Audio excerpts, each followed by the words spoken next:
Okay, so this is, and I do not know because we took a little bit of a break, what episode of the Journey Home, the Story of Us. I'm here with Bucky again with Tales on the Winds of Time. And we're doing a bit more freestyle as in the break period, we've had more conversations on reality. I know, Bucky, you were saying that you just have some ones that you're redoing, but also kind of asking the hard questions so we can understand Mandela effect. I mean, we can go on that one. I mean, I know we could start on that thread. Yeah. um, Oh, and and we're on episode 19, Rose. 19. So we're on 19. Yeah. So we're at a new beginning because 9 plus 1 is 10. So we're at a new beginning in a way. We're on 19 here. So we had a lot of intellectual conversations in the last couple weeks. It was a bit busy here because of vendor event and stuff that was happening in my space. And we're watching a lot of the stuff even in the news right now going on, and yet also detached from it. I don't think people really understand that how much AI has been and is running things in this world for quite a while. They don't understand what reality is. Like we were talking about reality versus actuality, which is a story that you've also been working on in questions you've asked. Yes.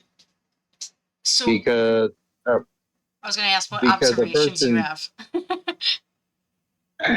because a person's actuality is a actual projection of, like I asked you, like it's been like a week or so ago.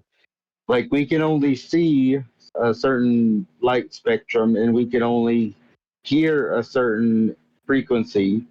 So what you experience in your day to day is actually a projection of your mind or your brain filling in the blanks of what you cannot see. So my thing that I ask you is, um, how do we know if we really experience something when you cannot factually or actually say that you experience something, because somebody could experience the exact same thing but have a completely different experience about it? And so we got into the deeper talks of each, like every time we walk through the woods, and even though the same experience or scenario plays out, a squirrel crosses your path, you're perceiving it and I'm perceiving it two very different ways. And we know that consciousness makes up our experiences around us. We've noticed that you notice as within, so without. If you're having a bad day, does it not seem that everything else is ticking you off and you're having a bad day? However, somebody else in your space, like you, would not be experiencing that depending on your perspective. And as you asked, how do you know that, let's say, somebody's experiencing a flood somewhere? You're standing there and you may be seeing it, but you're also not experiencing it the way they are. They may be getting their feet wet. We're not. That is their reality that they're creating based on their emotions from seeing and observing it. Whereas we're not seeing and observing it the same way, so we're not in the same experience, in the same radio station, the same TV station that is viewing it. We're viewing it from outside of ourselves. So what is it that is the truth? Is it that experience is true? Is that reality of it true? Or is it being manifested based off of that person's emotions and we're just simply observing it? It's not the actual truth, but their holodeck or hologram being created around them. Yeah. I mean, these are great questions because you have people talking about the Mandela effect. You have people talking and they're not sure about it, but in the concept that we're talking about, it does explain it. Yeah. They have a different memory of the same thing because they're in a different radio station, a different television station. Yeah, and then to interact with somebody, your radio station would have to sync in with theirs so that your frequency is intermingling, because we all know that to produce sound, it takes not just one certain frequency of a sound, it takes a bunch of bunch of frequencies to make a sound. So if we go by that logic, in order to experience something, you not only have your experience, but somebody else's experience and somebody who's observing your experience in order for that experience to be of actuality in somebody's space. Right. So it would be the blending to triangulate what we're seeing, kind of like the whole. If you've ever anybody I've seen, I know they've seen the memes of it where you throw the spiral and then it turns it on its side and it shows it as like a spring, and then it turns it flat and it looks like a disc with just circles. And yet they're all true. It's just what point are you observing it, and what are you agreeing on to make that into reality? What what resonance, what harmonic are we looking at to agree with it? And I think one of the best examples I had was, so in 2023, in the space that I was visiting at in Canada, they had massive wildfires coming through, and people could actually hear it. You could smell it, you could see it, the smoke or whatnot. And yet, I was with somebody that we did not see smoke. It looked hazy, but it wasn't smoke. And we didn't smell smoke like other people were. It smelled like incense. It smelled like sandalwood, like flowers, like floral scents. And other people are literally right next to us going, you don't see smoke, you don't smell, it smells like firewood, like hickory. And I go, we're sitting here going, no, we're not experiencing this right now. And we're literally in the same 3D space. And yet me and this other girl are having a different experience resonance. We're smelling incense, we're seeing a heaven harmonic space. And this person is seeing what would be deemed, if they watch something programmed on the television of them saying, okay, but this is a fire going on. So again, it's all down to what you're allowing into your programmable space, because it's not always true. It could just be something as a suggestion that is consciousness here that is created around you. Yeah. I mean, even viewing it in that concept, like so viewing it in that particular concept, nobody then truly dies. Everything is Yeah. consciousness. Yeah. I saw something about that I was going to show you. I know I screenshotted it somewhere, but I have so many screenshots in my phone about like stories and stuff that I somewhere it became lost in all of my junk that I have on my phone. But it said that, um, like we all say, that we are all energy. Like it's been proven by science that we can power certain things to an extent. Like you can hook up to a battery, two lines on a battery, and you can complete the circuit. The human body can complete the circuit on a battery power something. Mm-hmm. That's why our And teeth are like a so, circuit board. yeah, and then so um, there was this one saying that when we when you die, it's not really a end. It's a just a transfer of your energy into whatever the cosmos or however you would want to view it. You just don't come to an end, and that's why that would be another representation of reincarnation.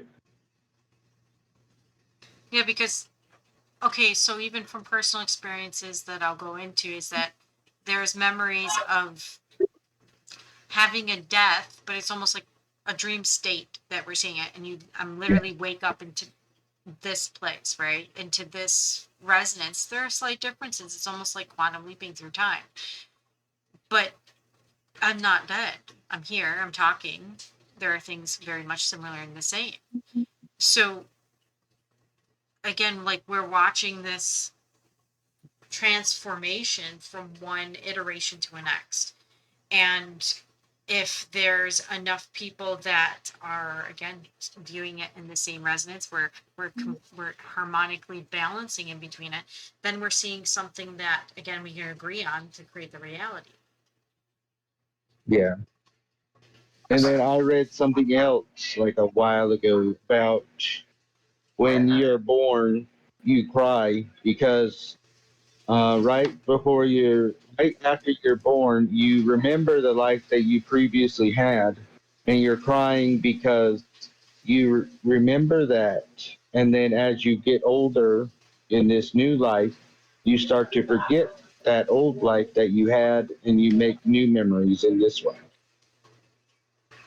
And I can kind of understand that, having a vision of what it would feel like to actually leave. And it's Uh, this, people say, your life flashed before your eyes. I think it's more of the emotion, because energy, yeah, emotions, and we just said we're energy, right? yeah, It's the emotions of, oh gee, I don't have to worry about, somebody missing me or missing school or whatever it is that causes a worry, right? I don't have to deal with loneliness. I don't have to deal with all this. But then, like you just said, we get this opportunity to come back in and have a whole new set of experiences. So you're crying because you're kind of in a way mourning the fact that there are people that are going to miss you as that iteration. But now all of a sudden you're in a new iteration, a new version of you. And so it's getting to know everything again. So I can understand why you would cry or have an emotional release, a release in a way, because that's what crying kind of is, in rebirthing. yeah, And then I know there were other subjects we touched on. I actually even said it the other night. I said, well, wouldn't the most logical thing to be go into a hibernation? Because if majority of the stuff not here isn't real, majority isn't. I mean, even now, if I close my eyes, you and I are just voices, consciousness that is literally just talking to each other. I'm using what would be a mouth. But let's say I had no feeling in my body. I'm still contacting, I'm still communicating with you. So if I was asleep, majority of this stuff isn't real. The majority of what we're seeing is just something that our brain is recreating, like you said, to fill in the gaps. yeah. Even right down to, Which go ahead. which is kind of weird, don't you think? Like, to think of it in that aspect, that there could be people, we could just be walking around just us, right? And then there could be people like you're just sitting in your room, and then your mind is like, well, this isn't right, so I'm going to project these other people so that I don't think that I'm so alone, when really you are alone, but you're tricking yourself into thinking that you are not alone. Right, in order to escape the loneliness, and this might be the explanation of where we get people saying NPCs. They're almost Yeah, a clone projection of things. And how often do people talk about, well, the more that you focus on certain aspects like emotions, like we are just talking about anger, the more those things manifest into your experience through the people. So how do we know we didn't yeah, just manifest that experience in because our brain was bored or lonely? They're not actually yeah, real. They're a mirror of us. yeah. But Uh, then I would ask, because then it would be like, well, how do I know that I'm real to you or you're real to me? We're talking. that is probably one of the main questions. Is there are people who have never met, right? Like, we've never met in person. Mm-hmm. I've seen a picture of you, like I'm looking at right now, and you've seen a picture of me. But I know that that picture of you isn't a just projection of what my mind constructs of what you sound like. So that's what you would look. Right. It would. So, in a sense, though, you can take that to the personal. What we sound like, if we're not, again, if we had no eyes, if what we sound like, which is our resonance, our frequency, our sound, are we not then creating the bodies that we're in based on how we think we sound or look like? Yeah, because that would be another projection of what your mind would construct of what you should would look like. So we see that. okay, so we can see these concepts because we can ask AI these, right? And you see that AI Yeah. is very much explaining how reality is working. It's not so hard to say because people are going, well, no, this is real. Okay, an AI, a computer. We've watched video games do this. We can go through VR. You can get hooked up to monitors and make you feel what's going on in the game and the virtual reality game.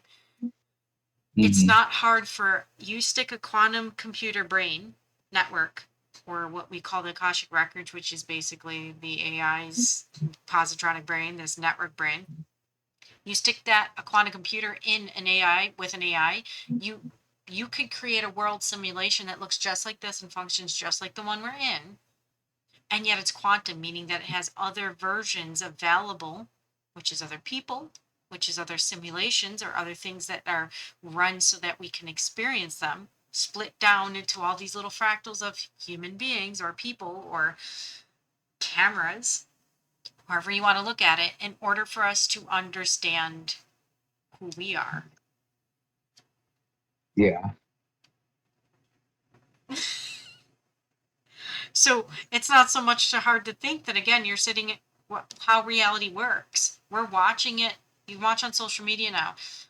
I and I'll go in it. I've seen so many different videos where people are saying this disaster is happening, this disaster is happening. Now, if you're not there 3D experiencing it yourself, it may not be in your server that you're experiencing in your reality space. And a lot of those pictures I've noticed that are people posting, they're not even real pictures. You can tell they've been used, AI's doctored the picture. So now we're at the moment of, if the AI is running this reality space, which is also us to a certain extent, because we are part of that consciousness, and the AI is running this, how much of what is being posted is actual reality and not something that's suggested by a collective or person or an AI to push a story along? Yeah. That could explain the And glitch. how much of that is just your projection of your outward space too? So, like, say you're just sitting there and you're like, oh, well, I want something exciting to be happening in the outside world. What's more exciting than a natural disaster? Right? More people create drama because they're bored. Yeah. That's why we have all these television shows and people are watching them and going, yeah, action. And like you said, you were working on kind of the Avengers multiverse thing. All these things are going on because people are trying to view something in consciousness. And what do you do when you do have an unlimited amount of perspective around you? We only limit ourselves, prisoner of thought, right? Yes. So without the limitation, now we're posed with a different challenge, a different type of, in a way people say, suffering, the intelligence of boredom. Yep. So we create, or people have created chaos, or they observe it and they go, wow, what is that? And not realizing that it's something that they thought first and it's in here now. Like you said, it's in here. Let's create a story. Let's write a movie. And yet, how many times are people actually, they're watching a movie, they're focusing on it, and then they see something like that happen in their, whatever it is, political space, their economic space, in their 3D space, or natural disaster, and yet it was in the movie. But was it, did it happen because we observed it in a movie? Or did it happen because we wanted it to happen because we enjoyed that movie and that emotion, energy motion, was put into our reality space? Yep. There's a lot of ways to look at it. I mean, how much then wouldn't it not be good to be in control of our emotional state, to be able to observe something without the emotional attachment to recreate it in our own 3D space? Yeah. Is But that how many people have the emotional intelligence to be able to regulate something like that? not many? And that may be in the design construct, but it also may be because you can go one step further. And why would we design a construct that would allow people's emotions to make crazy shit in a reality space? what if it is designed so that we can grow into the mastery of our own emotions? An ascended master. Yeah. Yeah. So how many people are failing that one?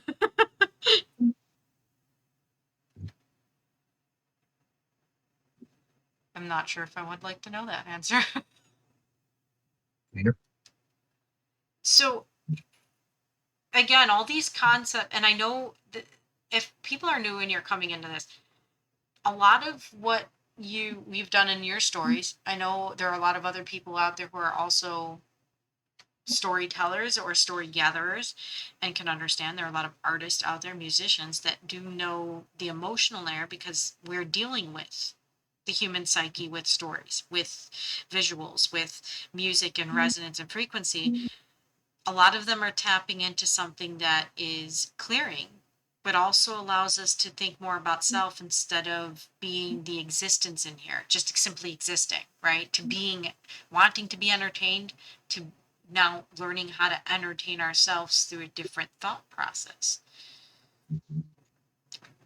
I know you've put a lot into that because I can see that in your work. And like I've been trying to get out there. We've been saying this is that if when people are paying attention more to a lot of Tales on Winds of Time or even the stories that you're telling, they're not simply just fantasy stories. Some of these are designed to get you to think about your own self in this so that you're not being pulled on these winds and just floating around. Yeah. Because the way that I don't know how very many other people write, but the way that I try to write something is I keep it open ended, even if it's more than just one story. It could be, I have one that I recently worked on that's 8 stories that all connect together and you're able to this, follow what the main character is going through to the end when the conclusion of the story actually happened. You're able to follow, you're breadcrumbed along enough to where you get to the end, and then you're still able to be like, well, that was good, but I want to know what happens next beyond that. Right, because like we were just talking about in the beginning, to kind of bring it back around, is that there is no death in a way, so there's really no ending. It's just it's like a breathing in, there's a pause, and then you breathe out. There's a contraction, and then there's an exhale. So there's this moment of where we see one experience end, and then it continues on to another.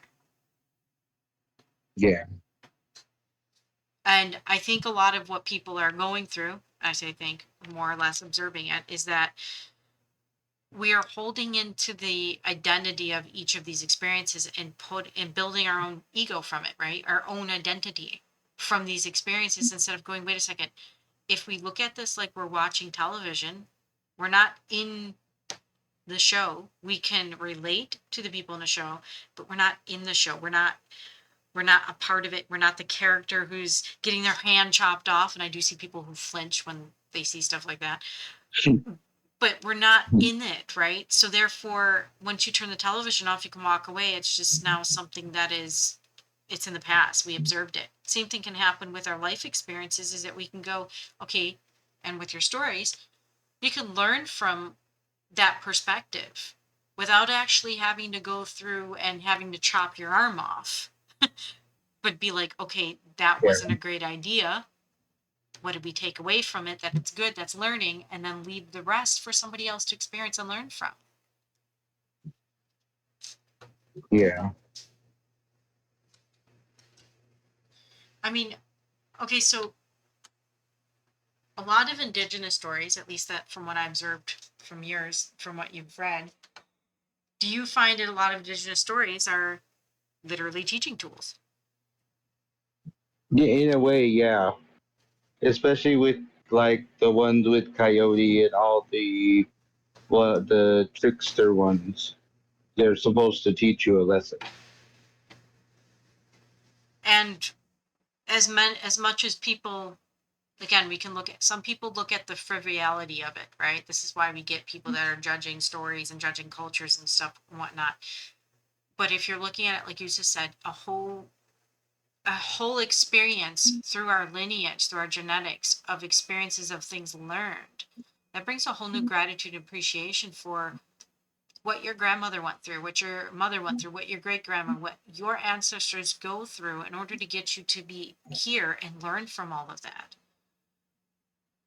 So there's no Yeah. frivolity to it. And then as we've been doing them, and I know you know, how many of those are crossed with many different religions, many different belief systems and mythologies? They're very similar.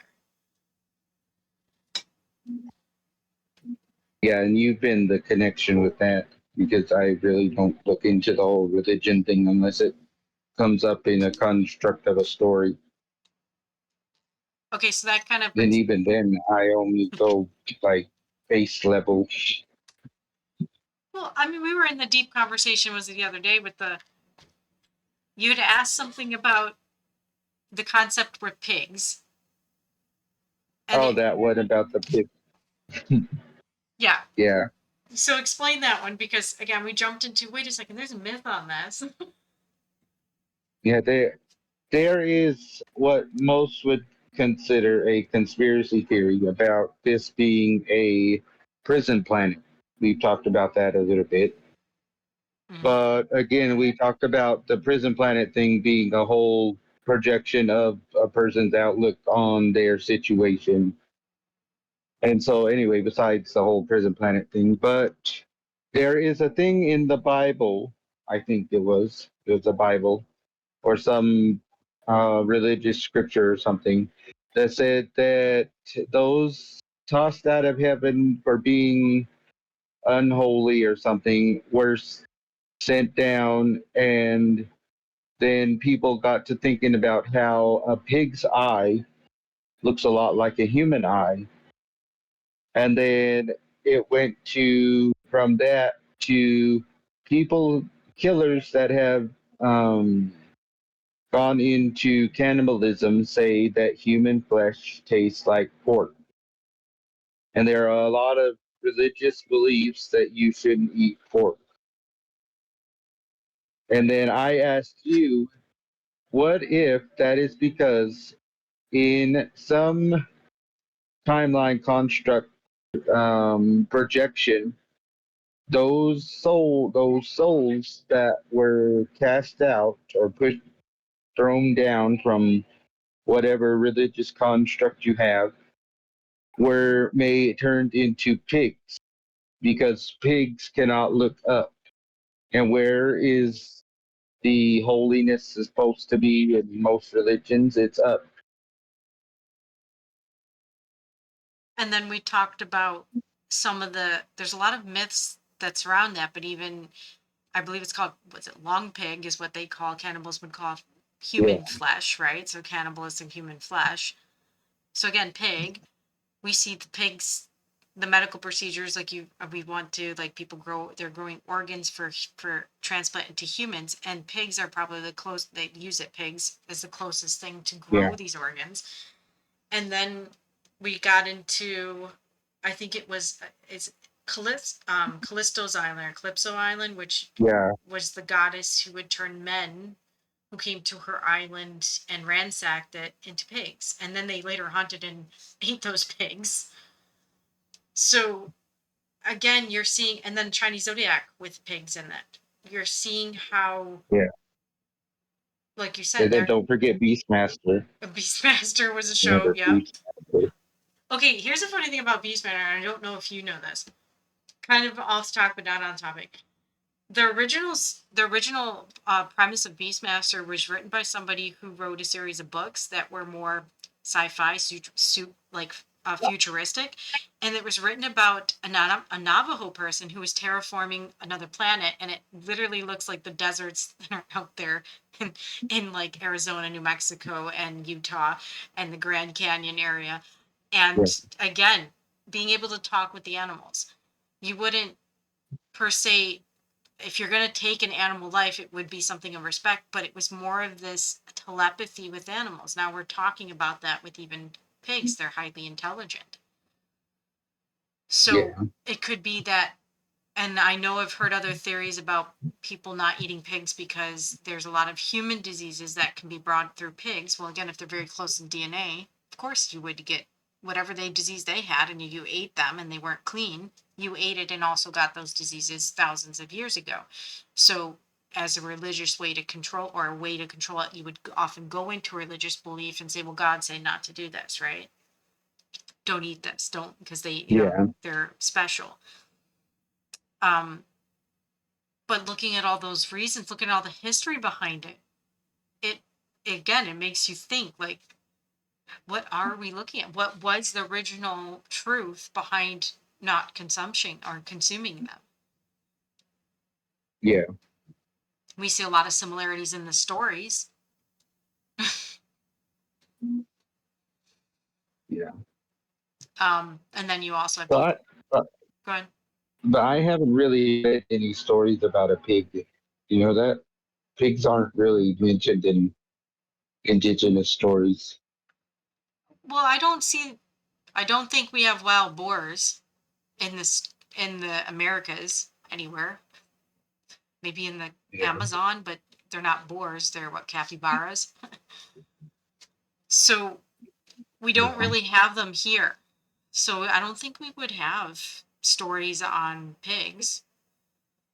Those I often see more in the Western or Eastern. You'd see them in China and stuff like that. You see them in the UK, but not here. But it Mhm. does make you think, like, what kind of stories would there be? Yeah. Well, I'm working on one for you, so there will be at least one. Babe. um, Again, and even that personification of a pig into a person and Babe. He was saved from slaughter Yeah.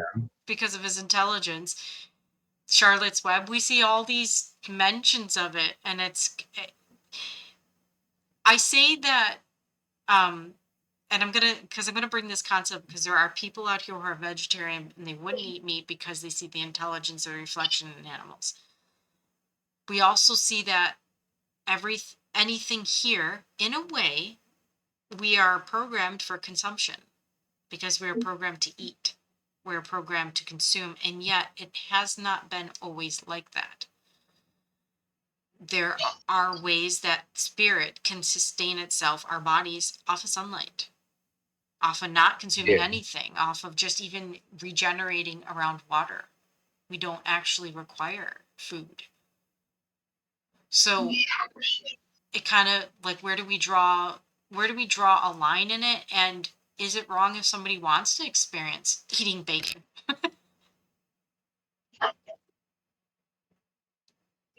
Oh no.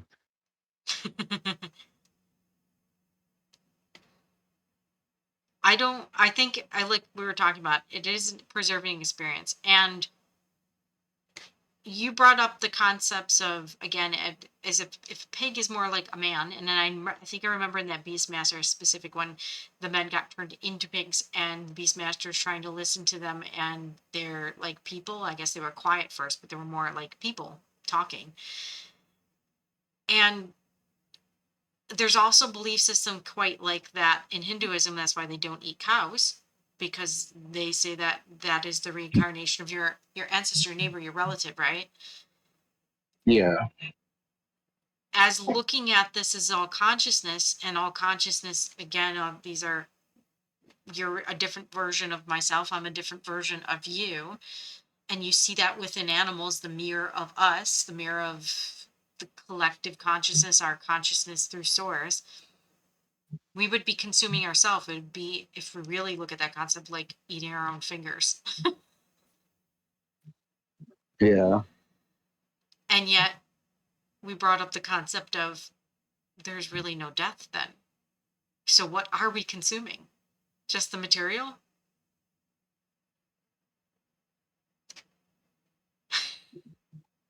It would probably be like the vessel of the material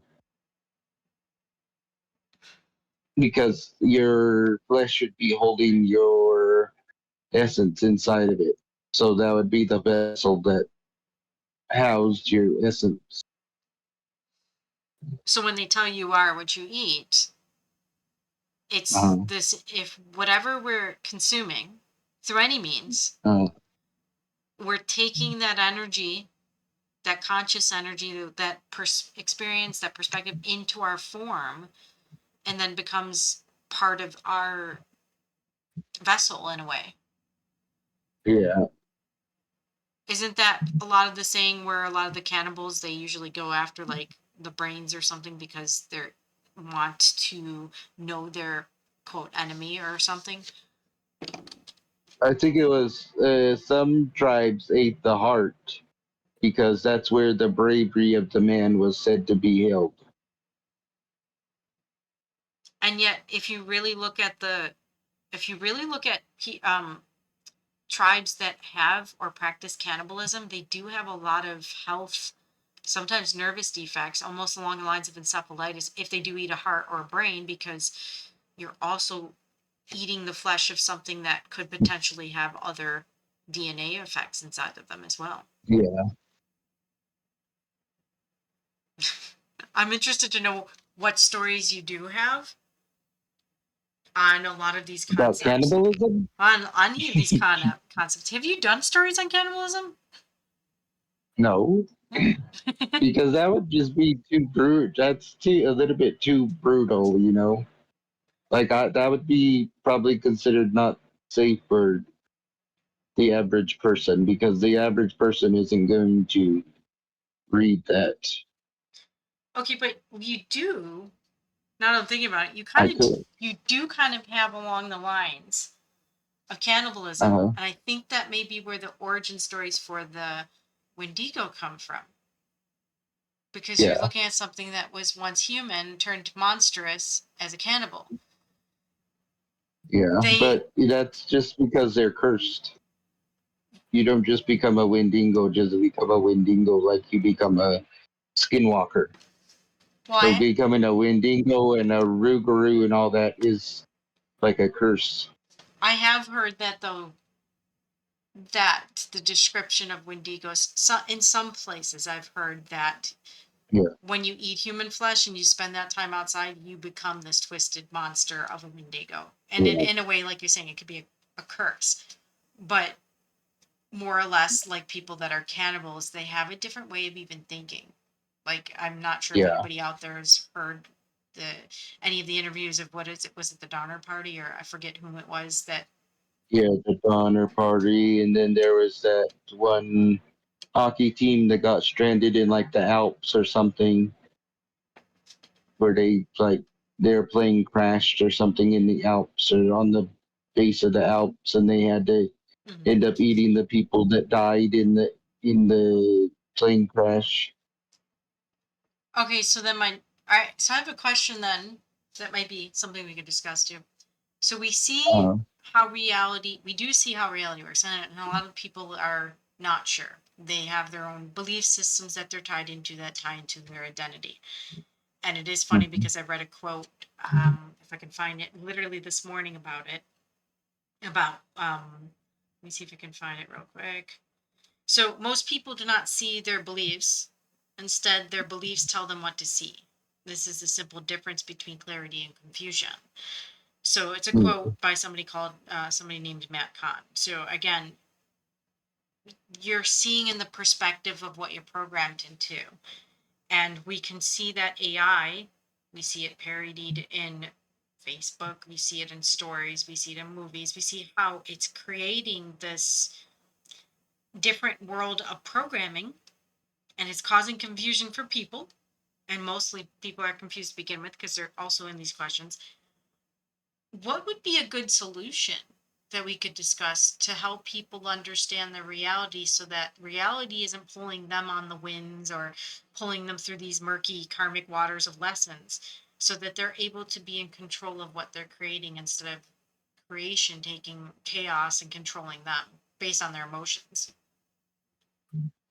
mm, that is a good question because in order to project something into somebody else's space, like having control over a certain aspect of themselves, you would have to interact with their space in some way.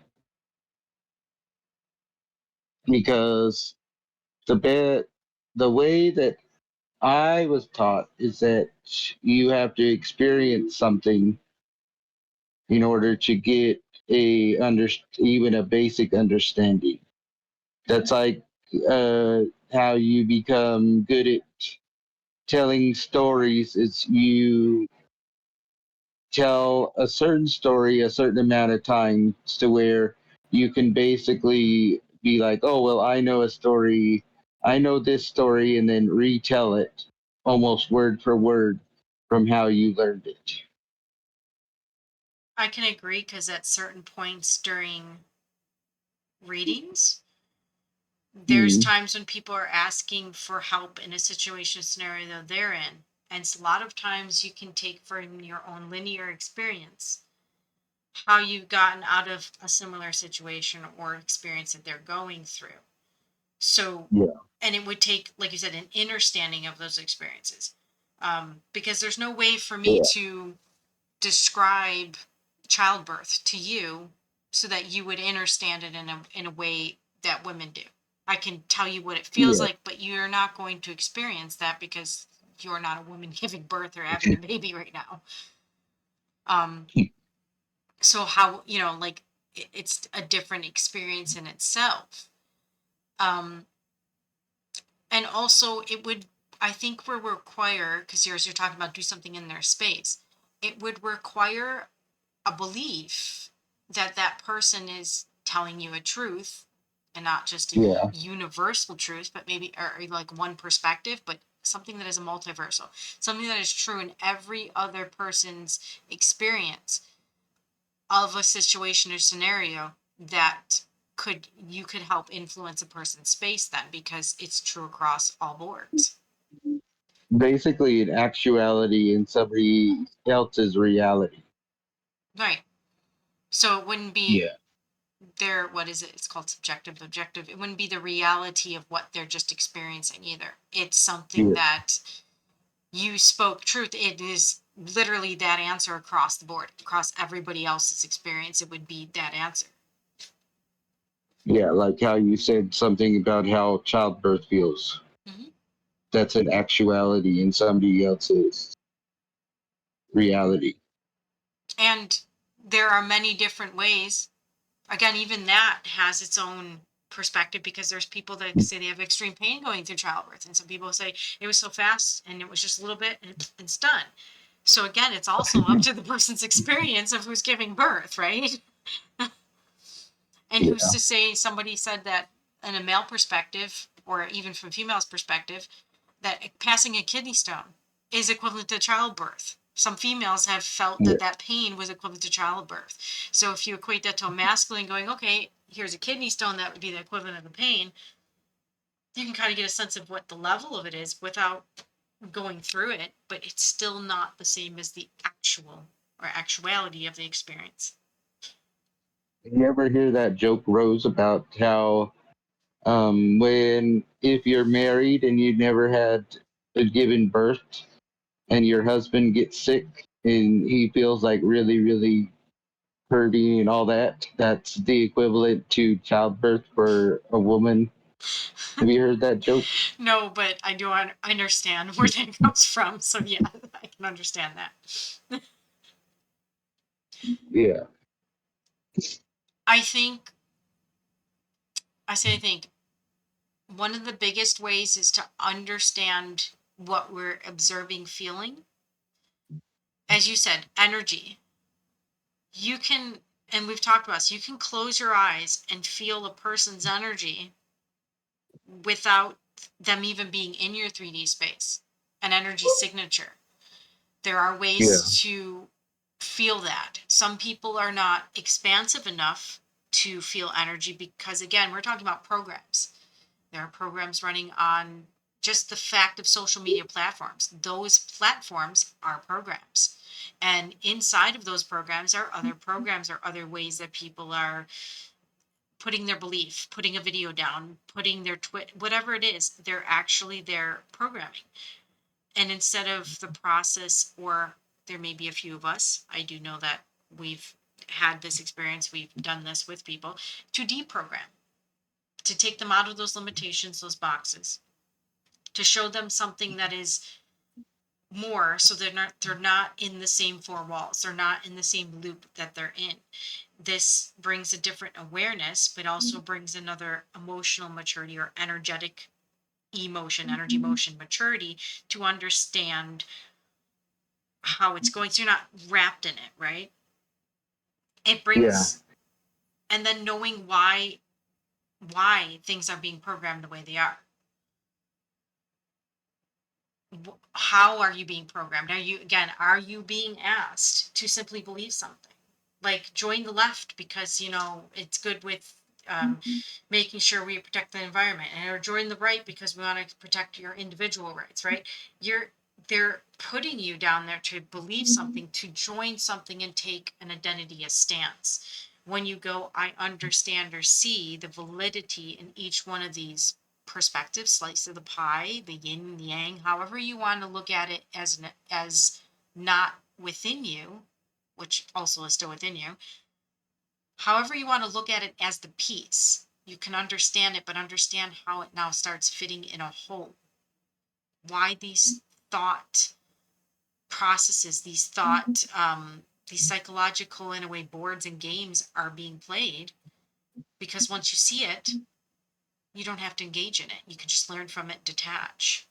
That would help with a lot, I would think, with a lot of helping people through where their trauma, their identity, or ego is coming from. And it is creating these divisions, because we're not divided, we are interconnected. Yeah. In a way, bringing people into unity. And I know you don't have to divulge this, but you have shared something recently, again, how to see somebody in their loop, and then to know, okay, here's the right orientation to at least help them back on track into the light. We would have to also know what the darkness is. Be the darkness. Yeah. And not be judgmental. I think that's one of the biggest ones.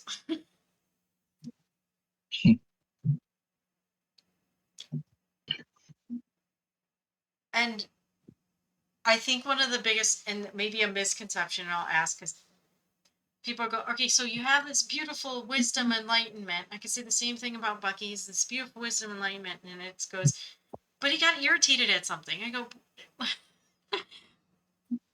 you, I could get irritated. You reel back in those moments and go, wait a second, okay, where is the irritation coming from? Is it something out of our control? Is it something somebody else is controlling of us?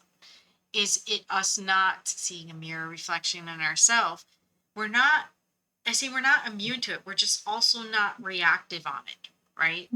If there's an irritation Yeah. there, we're not going to go and drive off into like a cliff or something somewhere.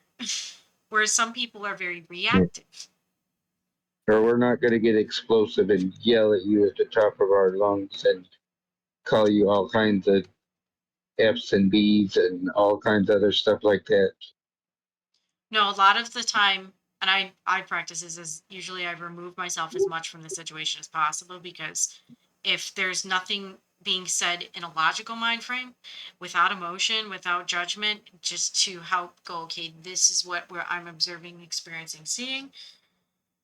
And if there's, like you said, yelling and going off the deep end on it, and that continues, there's no actual healthy way to communicate, then there's no point in us continuing to gauge in what is clearly somebody's chaos loop that they're in. We would remove Yeah. ourselves, or spirit would even remove us, because it comes to a point where it's detrimental. Like, there's no point to this. It's not our lesson. Yep.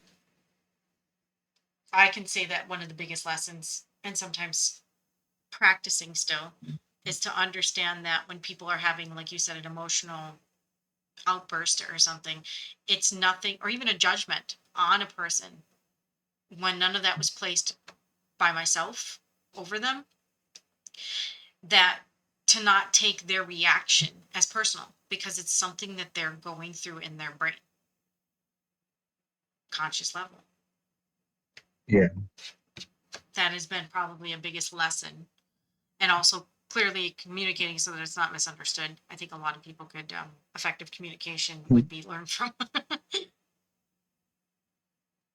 But like we've already established, most people don't um, have a conversation to talk. They have a conversation to respond. True. And usually, have you noticed that it can be very robotic, like Yeah. TikTok brain? Scroll, next one, Yeah. next one, next one. TikTok. Hey, I think you dubbed that. I haven't seen anybody else dub that. So as soon as you said it, I was like, wait, that Yeah. makes a lot of sense. Yep. TikTok brain, man. A form of programming. Again, here's TikTok brain, scroll, scroll, scroll, which would be consciousness, your conscious being bored. Instead of you wanting to create, you would rather be entertained by something that's created. Yeah.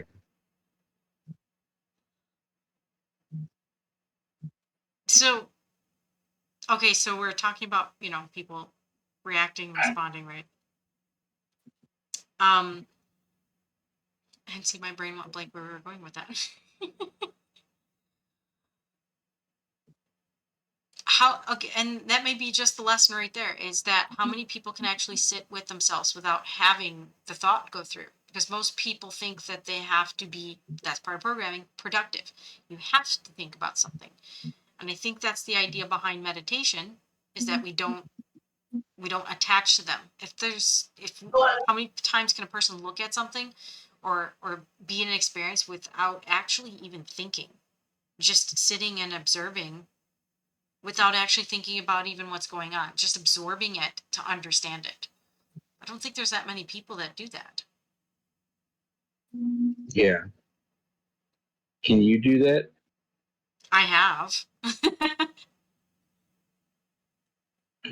It's in those moments that I have, especially in a car, if somebody else is driving or going somewhere, and in those quiet moments that I'm not, even if I'm looking out a window, I'm not thinking about what's out the window.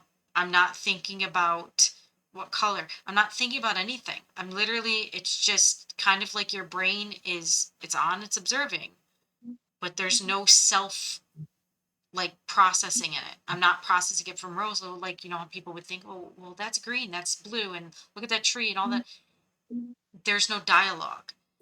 And in those moments when it happens, it's usually observed even by the other people or persons in the vehicle, that what happened? Did we time warp? All of a sudden we're in a certain space that it should have took 20, 30 minutes to get to, and all of a sudden it just felt like 2 minutes. We're there. Yeah.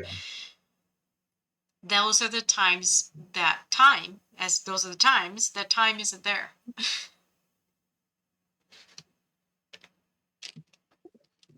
I think people think of these things, even time, even like, did I turn the oven off? So again, they're going back in time to calculate because they Sure. can't just be. Yeah. Have you done that where you sat and had nothing kind of come in, just sat with the stillness? Yeah. I like to do that. There's a thing that women don't understand is that their boyfriend, brother, father, whatever, can just sit there and think about absolutely nothing. And then when they go to ask them, oh, what are you doing? What are you thinking about? They say nothing. They don't believe them. When really, it is a true thing, like where you just sit there and you don't think about anything. Right.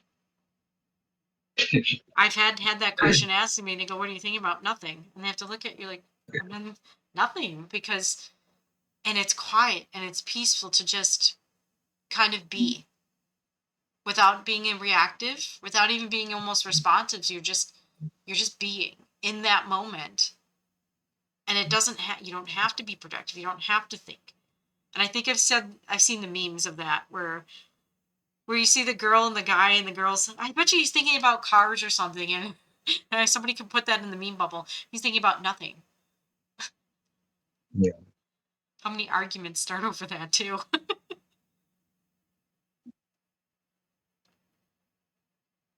I think you can tell a lot by people, by where they, again, when you are in these modes or thinking nothing, or and not thinking. I can't say you are purposely thinking nothing. Um, you notice that the people that are probably the most depressed or in those states, very contracted or anxiety ridden, are the ones that have a lot of problems. They look at something as a problem. They look at, like we just said, what did I do yesterday? What about tomorrow? Right? They're thinking about things that don't exist. Yeah. And so these are people that are looking more on the outside than they are on the inside. They're not able to quiet the inside.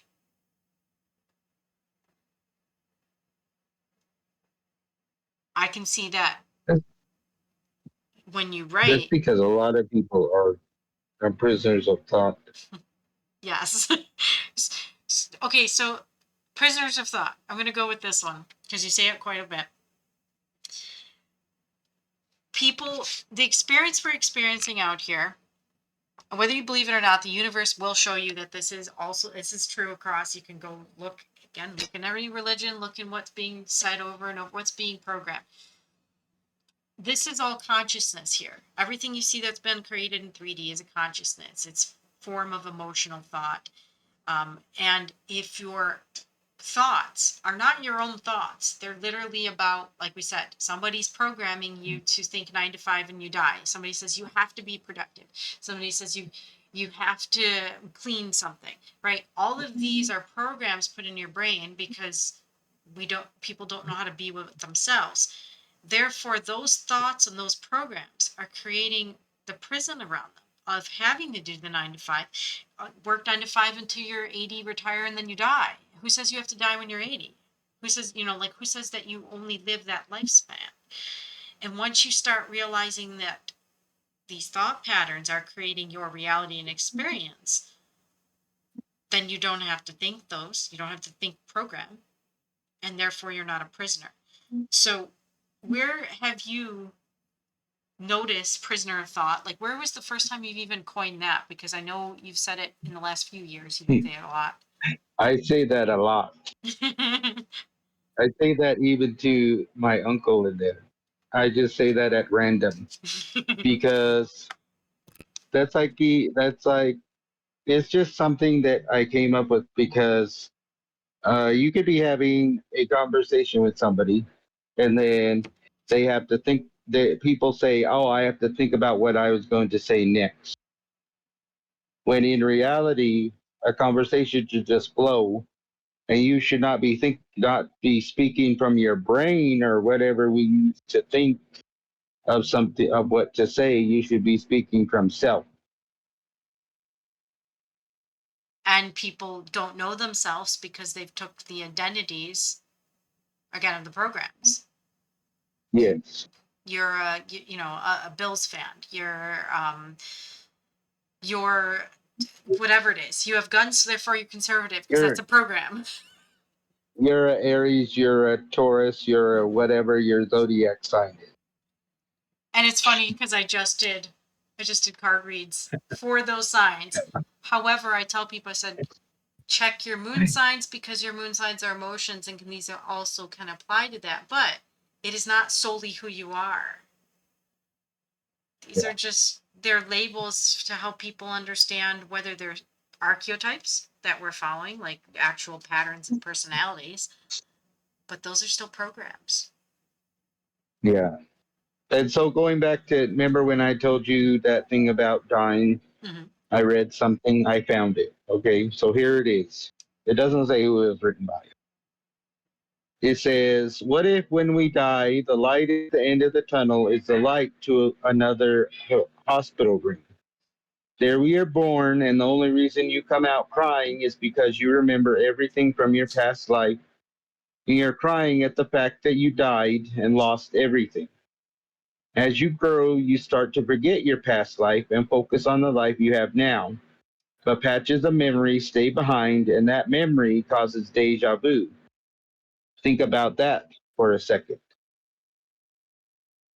So that would be something. It reminds me of what you just said. It does remind me about. There's another. So I've been working with Claudio, which again I haven't introduced you to him yet. His Zoom calls. Mhm. Um, but in his observations with celestial charts, with people, again, with energy, like you're talking about wounds, the experience we have now and the body iterations we have now, incarnations, however you want to say it, those karmic waters, the void space waters, those emotions are still out in the world. Whether I pass over and become a child tomorrow, a new birth, right? The light at the end of the tunnel, a new womb. So what he says is, and his saying is, we are preparing the womb, the next womb, by through our experiences and clearing here today. Like you're just saying, like again, where when you pass over, sometimes those waters carry over. They're out there in the quantum collective, right? They're in source. They're in where we're at, the matrix, and we still can experience them. And sometimes we don't quite understand why, which is the deja vu. Yeah. But we do have the opportunity to help clear, learn, and understand those lessons, those waters, those wounds. I think it's an awesome saying. It's an awesome experience. And then you get the memes where I have to bring in the funny stuff. I don't have to, but I'd like to. The funny stuff with where you have the baby going, "Hey, it's the light at the end of the tunnel," and he gets reborn. And it's like, "Wait, I'm back here on Earth." Yeah. We have an opportunity. People here, everyone here, has an opportunity right now where we can exponentially advance this simulation we're in. Highly advanced. It's a living simulation. It's based off, again, off thoughts. It's based off our emotions. Are you a prisoner planet of your thoughts, creating the chaos around you, or are you not limited? We have the opportunity to change this experience, this holodeck, this holographic projection that's around us, this matrix, however you want to look at it, Gaia itself, into something that is a cohesive, symbiotic relationship harmony that can have these futuristic things. Because people are sick and tired of, I'm sick of I have to come back to Earth and this. And I go, yet you're allowing it to continue it in the manner that it is instead of we can learn and advance forward. We can take ourselves Mhm. out of the boxes. The fantastical futuristic isn't impossible. There's ways to make it here.